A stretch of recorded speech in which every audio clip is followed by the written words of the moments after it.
Subscribe with iTunes, Audio Boom, Stitcher, or your favorite podcasting app. And if you enjoy what you hear, like us on Facebook. Also, consider throwing a little cash our way by visiting patreon.com/KoreaFM. And find more of our great content on our home on the web, KoreaFM.net.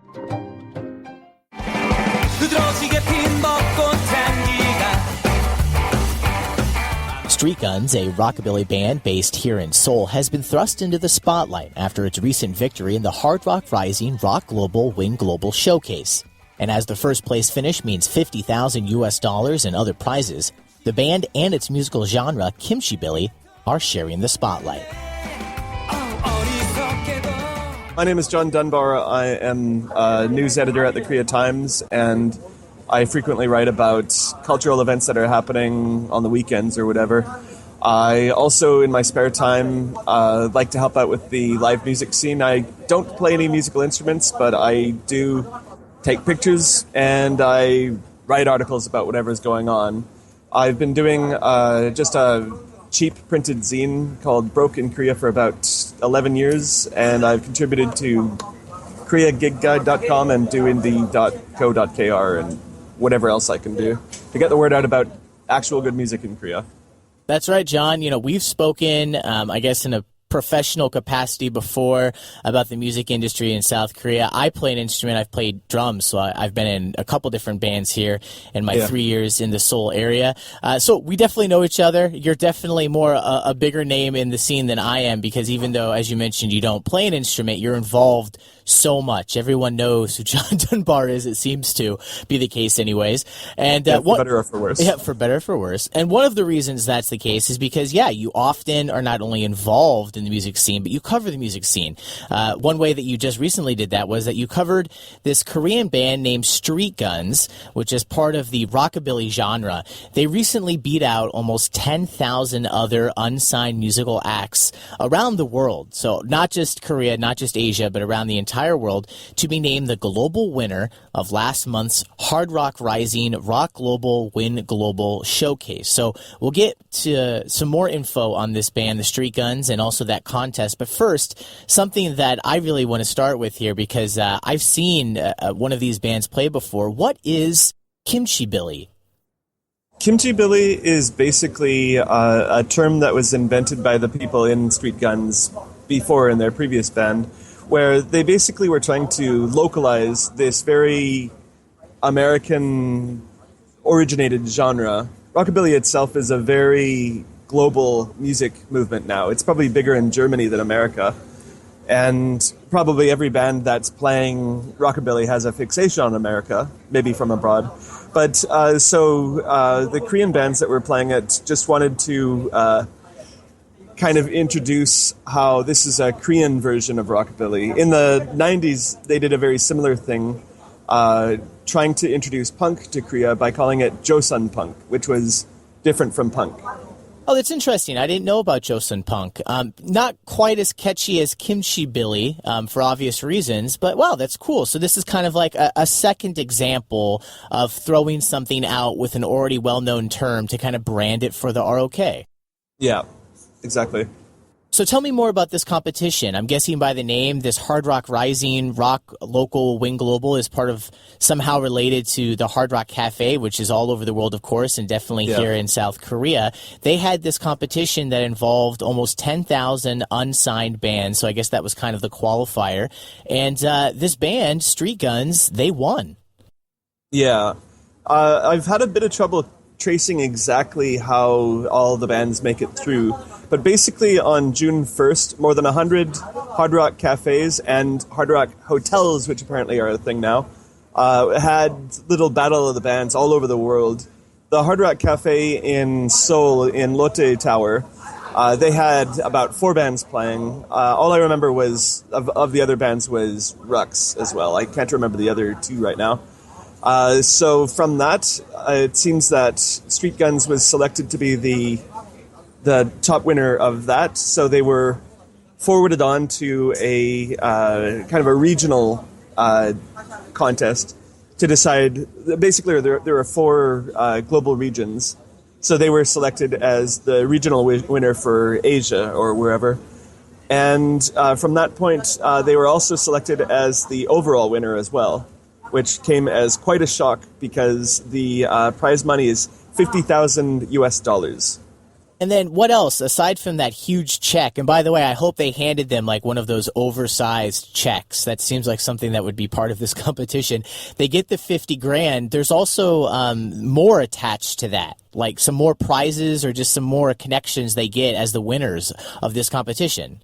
Well, let's be honest. The $50,000 is a pretty big deal, but they also are supposed to go to perform at Hard Rock Hotel in Ibiza in September this year, and they'll be winning all sorts of other gear prizes too. Like there's a set of guitars from I think was it Fender, and they'll get to release 1,000 CDs or DVDs under whatever label Hard Rock is providing for them.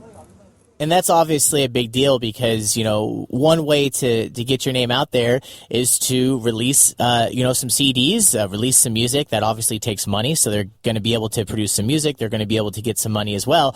But as you mentioned, Hard Rock Cafe, they also apparently have these Hard Rock hotels. This is a very big name. Hopefully that will give them some reach, not only here in Asia, but around the world. As you mentioned, Kimchibilly, very similar to this rockabilly concept that many places in the world are familiar with. Speaking of the band themselves, Street Guns, you spoke with one of the members, and just like yourself, he has been involved with the music scene here in South Korea for multiple years, even though Street Guns is kind of a new project. He and the other member, they've been involved in probably countless other musical entities here in South Korea. Yeah, well, actually, his musical career begins in about 1998. And his first band was one of the Joseon punk bands I mentioned earlier. It was called Blue Punk Bugs, or in Korean it was Purin Punk Pole, or just Pu Pong Chung for short. And so that band lasted for whatever amount of time, and at some point he discovered, Tiger, the guy I spoke to, discovered rockabilly, and I'm pretty certain several members of the band kind of converted. They stopped playing the more standard punk sound and switched to rockabilly. And shortly after that, they started the band Rock Tigers. And Rock Tigers went until about, I think, 2014 or so. Yeah, I've seen Rock Tigers a couple different times. Very well known. Yeah, well, they're well known among foreigners, but it was kind of interesting how they had a foreigner following, but not much of a Korean following. After they broke up and formed Street Guns, it seems like most foreigners aren't aware that Rock Tigers are gone and aren't aware that they're back as a new band. But they do seem to be getting a better following among Koreans, and after this Hard Rock win, which they really were not expecting to get, they're a lot more confident that they'll be a better known name in the future too. I love that you point out the difference in this band and also the previous kind of entities of this this person, Tiger, you're talking about, how it went from one band to the other band, but how maybe foreigners were a little bit more interested, but now Koreans are getting interested. Why do you think that dichotomy exists? Is it because it's the rockabilly genre, so that maybe, Americans like myself are maybe a little bit more into that? Is it, they dress up, they have like that Elvis hair, they're using these really big guitars, they really put on a big show. Is that something that's not so attractive to a Korean audience? Why do you think there's a difference?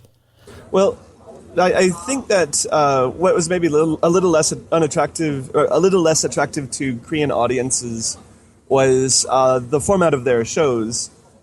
They would put on late night shows, which typically are when foreigners come out and Korean people don't so much. Exactly. Yep. And they had a female lead singer also, which definitely made them a lot more popular among foreigners. And then, so just a little bit more about music in general here in South Korea. What are your thoughts on live bands versus, dare I say, K-pop, or just the idea of listening to music on your phone or on your computer with some kind of streaming service, or just, the MP3 files, versus going to shows? You and I have spent a lot of time in certain parts of town here in Seoul, for instance, Hongdae, which is very well known for what they call like the indie music scene.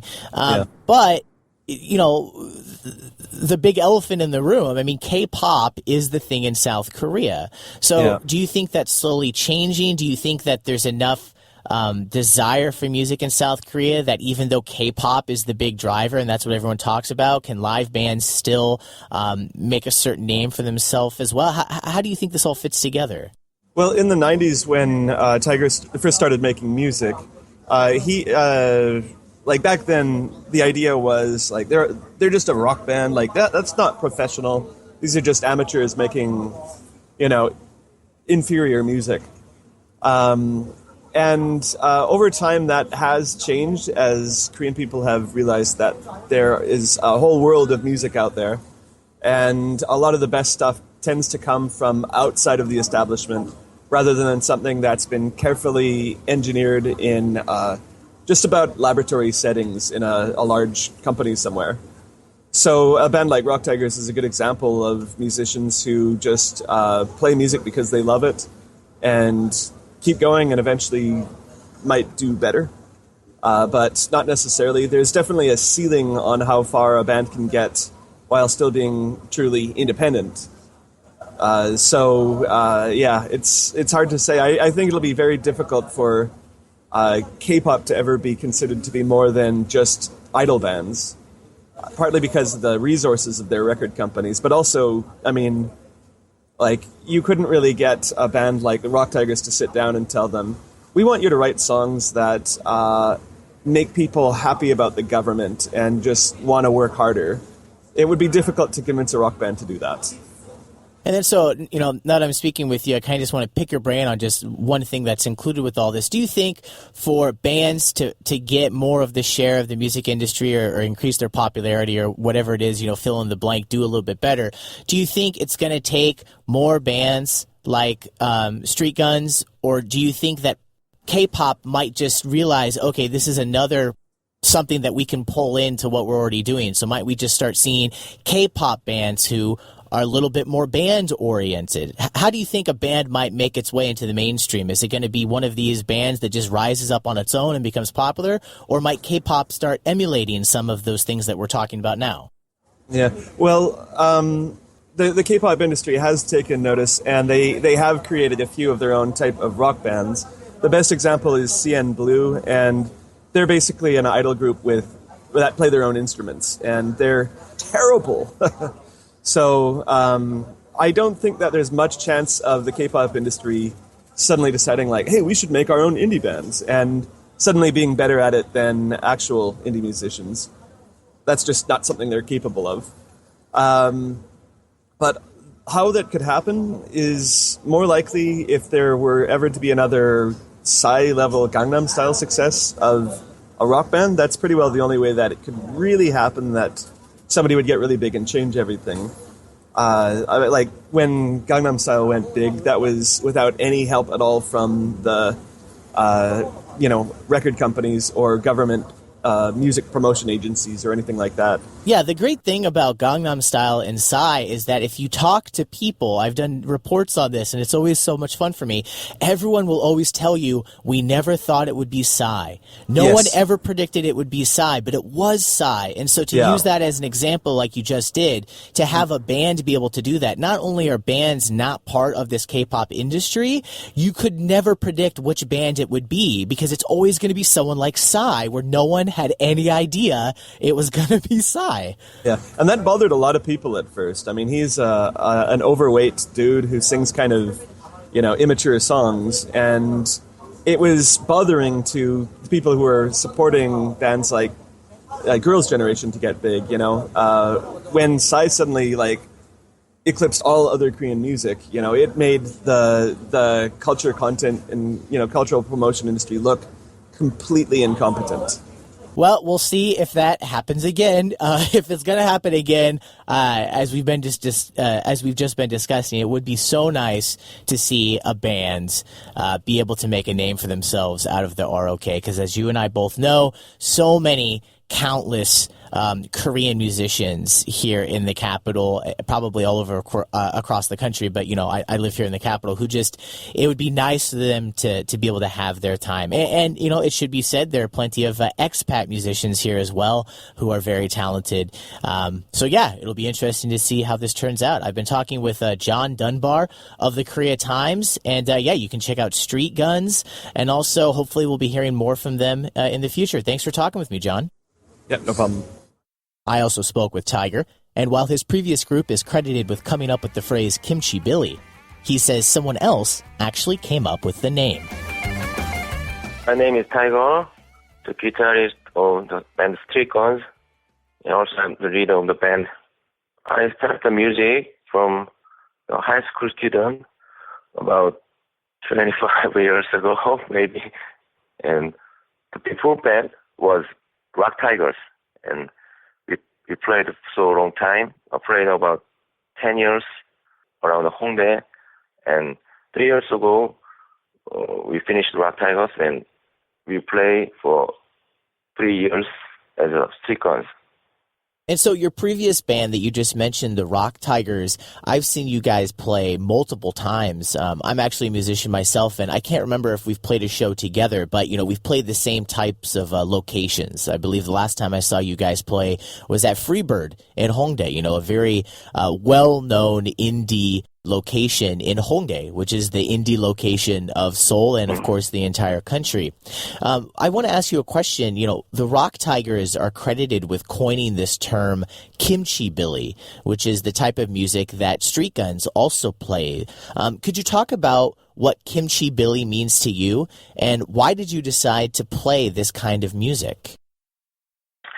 The word Kimchibilly, one of our fans made it for us. And I think the word Kimchibilly is very good for express our music. So that means Korean rockabilly, and we'd like to. Our music has kind of Korean emotion, Korean feeling, and Kimchibilly is very good for express our music. We play rockabilly for 10 years, and all members love rockabilly, but just rockabilly is not good for the Korean people, so we need some kind of Korean feeling. So we always try to make Korean feeling with the rockabilly. And then finally, Tiger, by winning this Hard Rock Rising Rock Local Win Global Showcase, your band, Street Guns, will be playing a gig at the new Hard Rock Hotel Ibiza. You'll also have the chance to record a music video, get 1,000 CDs or DVDs made. You also, on top of that, received a prize package of Fender instruments. And of course, you won $50,000. So my final question is, Tiger, what are you going to do with that money? Obviously, that's a lot of money, but you're not the only person in Street Guns. So how are you guys going to decide what to do with this? All members talked about that. In my case, I will use this for living, and sometimes I want to buy some drinks for the musicians in Hongdae. But our members, I don't know. I guess that they have a debt. DEBT. So they want to finish that. Yeah. Yeah, I can only imagine. I'm sure, being a musician here in South Korea as a Korean is probably a very difficult thing to do financially, just like it is oftentimes in the United States, which is where I'm from. So, okay, so you're not quite exactly sure what you're going to be doing with the money. Obviously, that's a big decision. And as you mentioned, some of the people in your band, they have some debts that they probably would like to pay. So I completely understand. But yeah, thank you for speaking with me, Tiger, and congratulations on winning that $50,000 and the other prizes that I already mentioned. And I'm really excited for you guys. Like I said, I've seen you guys play in the past. And yeah, I haven't seen Street Guns play. Like I said, I've seen the Rock Tigers play quite a few times. So I'll try to check you out sometime here in Hongdae in the future. Thank you again for speaking with me. Yeah, thanks. You're welcome. Yeah, bye.